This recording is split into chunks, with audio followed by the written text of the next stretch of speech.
Chapter 8 એમાં સ્વાધ્યાયનો બીજો દાખલો ધ્યાન આપો। દરેકની ત્રિજ્યા r બરાબર 6 સેન્ટીમીટર હોય તેવી વર્તુળાકાર પ્લેટનું બનેલું એક સમાંતર પ્લેટ કેપેસિટર નું કેપેસિટન્સ C બરાબર 100 પિકોફેરેડે એટલે 10⁻12 ફેરેડે, પિકો એટલે 10⁻12 10⁻12। આ સંધારક એટલે કે કેપેસિટર 230 વોલ્ટ એસી ઉદ્ગમ સાથે સંકળાયેલ છે। જો આટલું ધ્યાન આપો, દરેકની ત્રિજ્યા r બરાબર 6 સેન્ટીમીટર હોય તેવી વર્તુળાકાર પ્લેટ, એટલે આ વર્તુળાકાર પ્લેટ, બે પ્લેટો એનાથી કેપેસિટર તૈયાર થાય, પણ આ પ્લેટો કેવી છે? વર્તુળાકાર। તો વર્તુળાકાર પ્લેટ એનું બનેલું એક સમાંતર પ્લેટ કેપેસિટરનું કેપેસિટન્સ બરાબર એ 100 પિકોફેરેડે છે। આ સંધારક એટલે કે કેપેસિટર 230 વોલ્ટ એસી ઉદ્ગમ સાથે સંકળાયેલ છે, એટલે આ 230 વોલ્ટ એસી ઉદ્ગમ સાથે સંકળાયેલ છે આ કેપેસિટર, કે જેની કોણીય આવૃત્તિ 300 રેડિયન પ્રતિ સેકન્ડ છે। તો એ વહન પ્રવાહનું આરએમએસ મૂલ્ય કેટલું? આપણે વારા પરથી એ, બી અને સી એ તરફ આગળ વધીએ, એટલે પહેલા અત્યારે ચર્ચા કરીએ વહન પ્રવાહ એટલે કંડક્શન પ્રવાહ, એનું આરએમએસ મૂલ્ય એટલે કે એનું મૂલ્ય આપણે અહીંયા તૈયાર કરવાનું। આ આકૃતિ આપણને આપેલી છે, તો વાત કરીએ પહેલા એ ભાગની। હવે જે આપેલું છે એની વાત કરીએ તો કેપેસિટન્સ એ સી બરાબર 100 પિકોફેરેડે છે ને, તો આ 100 પિકોફેરેડે એટલે 100 ગુણ્યા પિકોને સાદામાં રૂપાંતર કરીએ એટલે 10⁻12 ફેરેડે। ખ્યાલ આવે છે? હવે કેપેસિટિવ રિએક્ટન્સ એટલે અવરોધ। આ જે છે ને કેપેસિટિવ રિએક્ટન્સ એ તમારે 7મા ચેપ્ટરમાં આવે બરાબર, આખી થિયરી ને બધું છે। કેપેસિટિવ રિએક્ટન્સ એટલે કેપેસિટરનો અવરોધ એવું જ સમજવાનું, ઇન્ડક્ટિવ રિએક્ટન્સ એટલે ઇન્ડક્ટરનો અવરોધ એવું સમજવાનું। બે પ્રકારની વાત આવે, 3 પ્રકારના અવરોધ ને અનુરૂપ 7મા ચેપ્ટરમાં વાંચ। એક તો અવરોધ આર ને આધારે આર, કેપિટલ આર, પછી ઇન્ડક્ટિવ રિએક્ટન્સ એટલે ઇન્ડક્ટરનો અવરોધ જેને એક્સએલ તરીકે ઓળખવામાં આવે, અને કેપેસિટિવ રિએક્ટન્સ એટલે કેપેસિટરનો અવરોધ ખ્યાલ જેને XC તરીકે ઓળખવામાં આવે। એટલે XC બરાબર 1/ωc, ઓમેગા એટલે કોણીય આવૃત્તિ અને C એટલે કેપેસિટન્સ। 7મા ચેપ્ટરમાં આની વધારે ચર્ચા થાય છે, અત્યારે આપણે જે જરૂર છે એ જ સીધું અહીંયા લખીએ છીએ, એટલે XC બરાબર 1/ωc। હવે ઓમેગા આપણને આપેલું છે, તો ઓમેગા એટલે કોણીય આવૃત્તિ, તો 300 કમ્પ્લીટ, અને સી એટલે કેપેસિટિવ રિએક્ટન્સ, એને આધારે આપણે આગળ ચર્ચા ચાલે છે, એટલે અહીંયા કેપેસિટન્સનું મૂલ્ય બરાબર ઇન્ડક્ટિવ રિએક્ટન્સના આધારે હોય તો ઇન્ડક્ટરનું મૂલ્ય આપણને આપેલું હોય, તો અહીંયા 100 ગુણ્યા 10⁻12 ખ્યાલ આવે છે? તો અહીંયા XC બરાબર કેવું હોય? તો આ તો બધું 10⁻4 ખ્યાલ આવ્યો ને, અને અહીંયા 10⁻12 એટલે 10⁻8 એટલે 1/3 એટલે 0.33 બરાબર, એક દશાંશ ચિહ્ન ડાબી બાજુ એટલે 3.33 ગુણ્યા 10⁻7 આટલું ઓહમ। આ XC આપણને મળ્યું।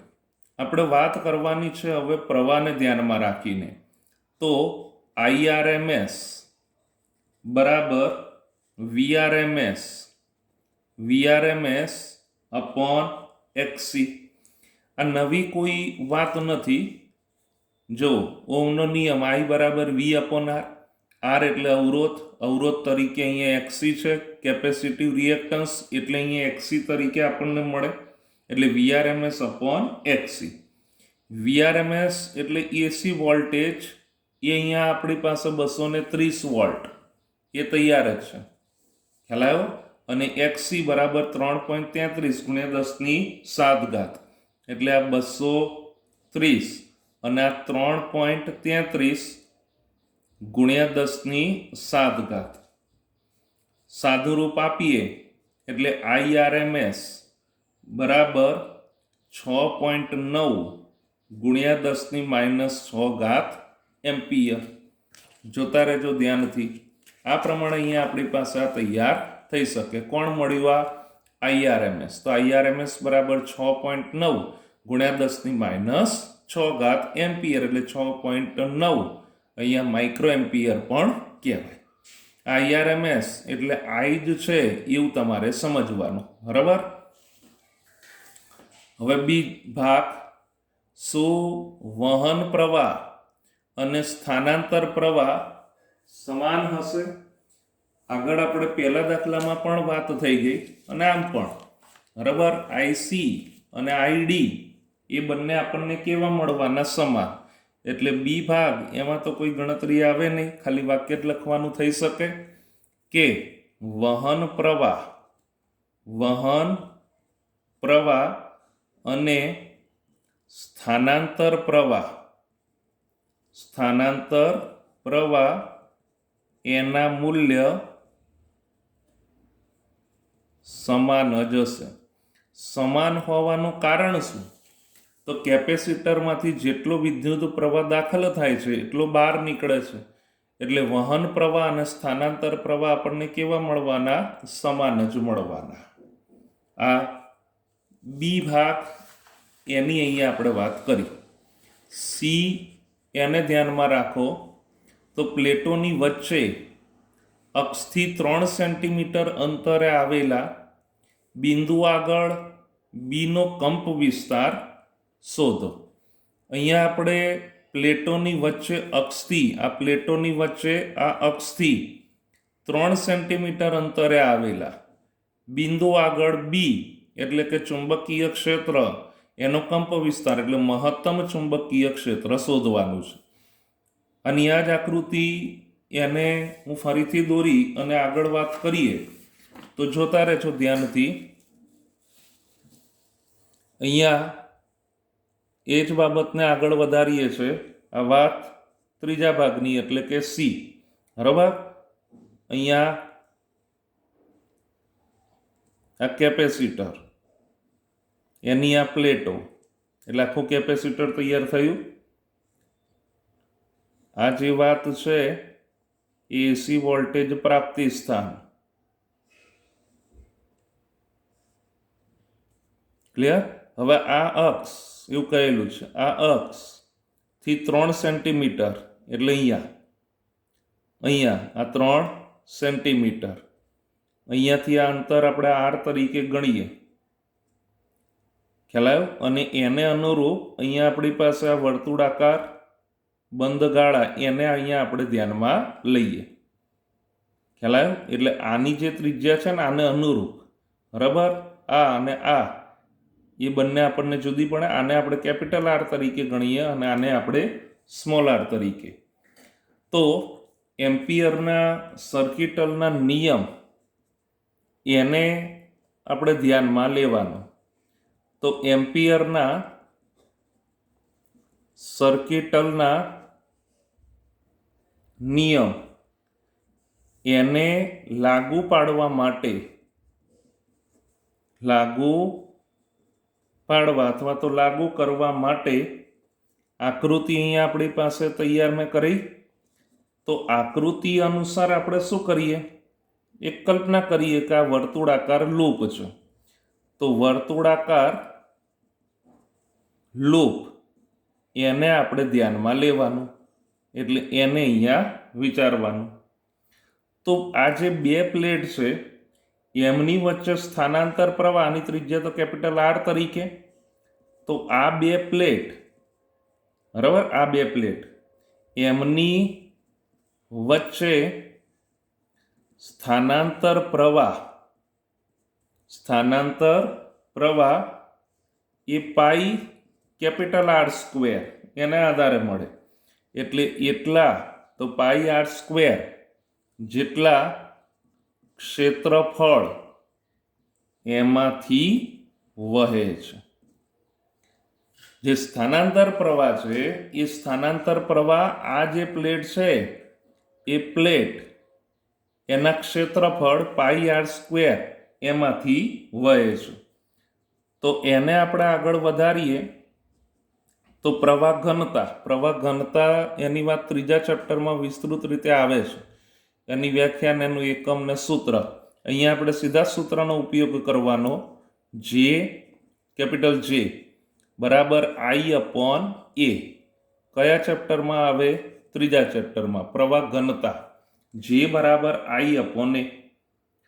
તો હવે આ લૂપ જેને આપણે અહીંયા તૈયાર કરેલું છે, તો લૂપ એમાંથી પસાર થતા પ્રવાહ એનું આપણે મૂલ્ય તૈયાર કરીએ તો બરાબર જે એ. આમ સમજી શકાય કોઈ પણ માટે જે બરાબર આઈ અપોન એ, તો આઈ બરાબર જે એ થાય. પણ અહીંયા આ જે વાત છે ને એ તો આ પ્લેટો એને ધ્યાનમાં રાખીને છે. અત્યારે આપણે આ વાત કોની કરીએ છીએ? લૂપમાંથી પસાર થતા પ્રવાહનું મૂલ્ય. સૂત્ર તો પ્રવાહ બરાબર જે એ થાય ને, પ્રવાહ બરાબર જે એ. પણ આ આપણે લૂપને ધ્યાનમાં રાખીને વાત છે. તો એટલે અહીંયા આપણે કહી શકાય કે આ જે અને એ એટલે આ નહીં, પાઈ આર સ્ક્વેર નહીં, કેમ કે એ તો આ બે પ્લેટ એના આડછેદના ક્ષેત્રફળની વાત. આપણે તો આની વાત કરવાની છે. એટલે એને ધ્યાનમાં રાખીને મારે એ એટલે પાઈ સ્મોલ આર સ્ક્વેર તરીકે મળે. ખ્યાલ આવ્યો? તો હવે આ જે પ્રવાહ ઘનતા છે એ તો પાઈ આર સ્ક્વેર જેટલા ક્ષેત્રફળમાંથી, એટલે બે પ્લેટ વચ્ચે જે સ્થાનાંતર પ્રવાહ છે એ આટલા ક્ષેત્રફળમાંથી વહે છે. એટલે આ જે આપણને કયો મળવાનો? તો આઈ અપોન એ. એ ખરો, પણ આઈ એમાં એ કયો આવશે? પાઈ આર સ્ક્વેર, એટલે કેપિટલ આર સ્ક્વેર તરીકે મળે. આ ખાસ ધ્યાનમાં રાખજો. અને આ પાઈ સ્મોલ આર સ્ક્વેર એ તો છે જ. ક્લિયર? તો આ પાઈ અને આ પાઈ એ કેન્સલ અહીંયા થઈ ગયો. તો અહીંયા રહેવાનું શું? I R square upon capital R square. બંને ઉડાડતા નહીં હો, ધ્યાન આપજો. તો અહીંયા પાઈ અને પાઈ એ કેન્સલ થઈ ગયો, એટલે I R square upon capital R square. આવડી જાય છે બધું? હવે આપણે આગળ વધીએ તો એ જે લૂપ છે એ લૂપને ધ્યાનમાં રાખીને અહીંયા કહીએ કે આ લૂપ એના માટે અહીંયા એમ્પિયરનો સર્કિટલનો નિયમ એટલે integration of ring B dot DL બરાબર મ્યુ 0 સિગ્મા i. આવા પ્રકારનું આપણી પાસે છે. હવે એમ્પિયરના સર્કિટલના નિયમની વાતો ધ્યાન આપજો. ચોથા ચેપ્ટરમાં આવે છે. કયા ચેપ્ટરમાં? ચોથા ચેપ્ટર. એને અનુરૂપ આપણે અહીંયા વાત કરી. હવે અહીંયા બી ડીએલ કોસ થીટા, પણ ચુંબકીય ક્ષેત્ર અને આ જે અંતર છે એ બંને એક જ દિશાને ધ્યાનમાં રાખીને, એટલે એનો જે થીટા આવે 0 આવે. એટલે ખાલી સાદું અહીંયા આપણને શું મળવાનું? બી ડીએલ મળવાનું. બી ડીએલ કોસ થીટા, થીટા બરાબર 0 એટલે કોસ 0 એટલે 1 એટલે બી ડીએલ મળે. તો બી ઇન્ટિગ્રેશન ડીએલ, આ ઇન્ટિગ્રેશન ઓફ રિંગ ડીએલ થયું ને, એટલે આખી લંબાઈ થઈ. પણ અહીંયા તો વર્તુળાકાર છે એટલે લંબાઈ આપણને કયા સ્વરૂપમાં મળે? પરિઘના સ્વરૂપમાં. એટલે 2 પાઈ આર બરાબર કેવું હોય તો મ્યુ 0 સિગ્મા i. એટલે આ લૂપમાંથી પસાર થતા પ્રવાહનું કુલ મૂલ્ય તો કેટલું? તો I small R square upon capital R square. મેં આની આ જ કિંમત લખી, જોઈ લો. આવડી જાય છે? તો આમાંથી આપણે બી એને સૂત્રનો કરતા એટલે આખું છેદમાં જતું રહે. તો mu 0 i small R square upon આ આર સ્ક્વેર એ તો એમનું એમ, અને આ 2 પાઈ આર એ છેદમાં. તો માટે બી બરાબર થોડુંક સાદું રૂપ, વધારે નહીં, મ્યુ 0 i એક આર જતો રહે એટલે એક આર અહીંયા બાકી રહે. અને અપોન 2 પાઈ આર તો જતો રહ્યો અને કેપિટલ આર સ્ક્વેર રહેવાનું ને. આ રીતે અહીંયા તૈયાર થઈ શકે. આ તો આપણને બી એની વાતો થઈ. એટલે બી નો કંપ વિસ્તાર એને શોધવાનું, એટલે મહત્તમ મૂલ્ય થયું કહેવાય ને. કંપ વિસ્તાર એટલે મહત્તમ મૂલ્ય. તો એને અહીંયા આપણે તૈયાર કરવું હોય તો અહીંયા કહી શકાય કે બી એના મહત્તમ મૂલ્ય એના માટે આઈ જે આઈઆરએમએસ તરીકે છે, એટલે આઈ તરીકે છે, એને આપણે I0 એટલે કે મહત્તમ પ્રવાહ તરીકે લેવું જોઈએ. આ પ્રવાહ છે એની જગ્યાએ મહત્તમ પ્રવાહ તરીકે લેવું જોઈએ. તો ફરીથી પાછું 7મા ચેપ્ટરને આધારે આઈઆરએમએસ બરાબર I0 અપોન √2.